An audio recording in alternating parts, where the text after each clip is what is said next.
শীতের সন্ধ্যা মানেই মুখরোচক কিছু, সেই জন্য আমি এখন এখানে বানাবো ফুলকপির পকোড়া। এই যে এখানে তেল গরম হয়েই গেছে,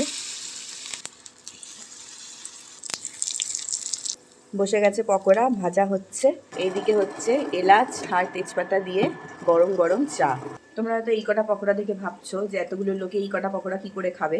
মেনলি আমরা দুপুরে খেয়ে নিয়েছি সবাই, বাবারই খাওয়াটা খালি বাকি ছিল, তো এগুলো সব বাবার জন্য বানানো হচ্ছে আর আমাদের সবার জন্য গরম গরম চা।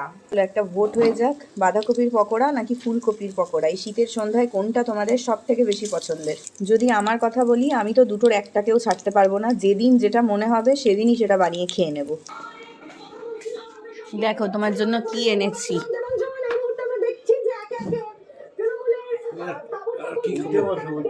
বলছে আর কি খাবো, কেন কোন আনন্দে? ছোট্ট ছোট্ট বেরোতে পারছে না কাকু, দেখছো বাবা কটা চাপিয়েছো? চাপানো একটা, আর গায়ে যে কত আছে তার তো ঠিক নেই।